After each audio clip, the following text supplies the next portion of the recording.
Hi friends, ನಾನಿವತ್ತು ತುಂಬ ಕಡಿಮೆ ಇಂಗ್ರೀಡಿಯೆಂಟ್ಸಲ್ಲಿ ತುಂಬ ಟೇಸ್ಟಿಯಾಗಿರೋಂಥ ಪುಳಿಯೋಗರೆ ಪೌಡ್ರ್ ಮಾಡೋದನ್ನು ಹೇಗೆ ಅಂತಂದು ಹೇಳ್ತೀನಿ. ನೋಡೋಣ ಬನ್ನಿ. ನಾನು ಈ ಕಪ್ಪಲ್ಲಿ ಮೆಜರ್ಮೆಂಟ್ ತೊಗೊಂಡಿದ್ದೀನಿ.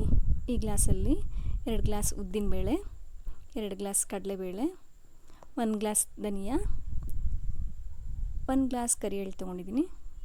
ಅದೇ ಗ್ಲಾಸಲ್ಲಿ ಅರ್ಧ ಗ್ಲಾಸ್ ಕಾಳುಮೆಣಸು, 1 ಸ್ಪೂನ್ ಮೆಂತೆ. ಬ್ಯಾಡಗಿ ಮೆಣಸಿನ್ಕಾಯಿ ಆದರೆ ಸ್ವಲ್ಪ ಜಾಸ್ತಿ ಬ್ಯಾಡಗಿ ಮೆಣಸಿನ್ಕಾಯಿ ತೊಗೋಬೇಕು. ಇದು ಬ್ಯಾಡಗಿ ಮೆಣಸಿನ್ಕಾಯಿ ಅಲ್ಲ, ಹಂಗಾಗಿ ನಾನು ಸ್ವಲ್ಪ ತೊಗೊಂಡಿದ್ದೀನಿ. ಎವರೆಸ್ಟ್ ಇಂಗ್ ತೊಗೊಂಡಿದ್ದೀನಿ. ಆಮೇಲೆ ಅರ್ಧ ಕಪ್ ಗಸಗಸೆ ತೊಗೋಬೇಕು. ಇದರಲ್ಲಿ ನಾನು ಸೇರಿಸ್ಕೊಂಡಿಲ್ಲ, ಆಮೇಲೆ ಆ್ಯಡ್ ಮಾಡಿದ್ದೀನಿ ಅದನ್ನು. ನೋಡಿ, ಈಗ ಒಂದೊಂದೇ ಇಂಗ್ರೀಡಿಯೆಂಟ್ಸ್ನ ಫ್ರೈ ಮಾಡ್ತಾಯಿದ್ದೀನಿ. ನೋಡಿ, ಕಡಲೆಬೇಳೆ ಉದ್ದಿನಬೇಳೆ ಎಲ್ಲ ಹಸಿ ಸ್ಮೆಲ್ ಹೋಗೋವರೆಗೂ ಚೆನ್ನಾಗಿ ಫ್ರೈ ಮಾಡ್ತಾ ಇರಬೇಕು. ಅದು ಹಸಿ ಸ್ಮೆಲ್ ಹೋದ್ಮೇಲೆ ಸ್ವಲ್ಪ ಕೆಂಪಗಾಗುತ್ತೆ. ಆಮೇಲೆ ಅದು ಹುರಿದಿದೆ ಅಂತಂದು ಈಗ ನೋಡಿ, ಧನಿಯನ್ನು ಅಷ್ಟೇ ಕೆಂಪಗಾಗಿದೆ, ತೆಗಿತಾ ಇದ್ದೀನಿ.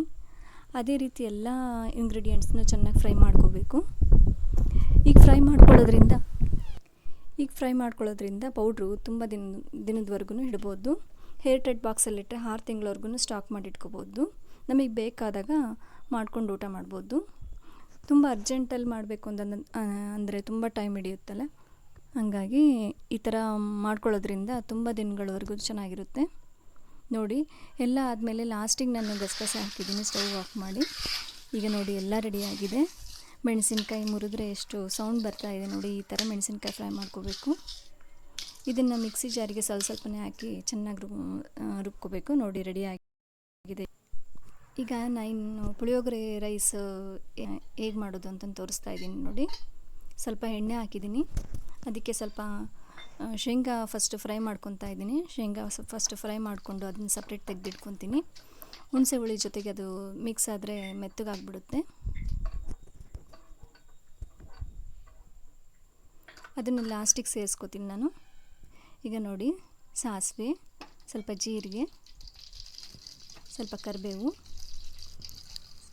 ಸ್ವಲ್ಪ ಒಣಮೆಣಸಿನ್ಕಾಯಿ ಹಾಕಿ ಲೋ ಫ್ಲೇಮಲ್ಲಿಟ್ಟೆ ಫ್ರೈ ಮಾಡ್ಕೋಬೇಕು ಅದನ್ನ.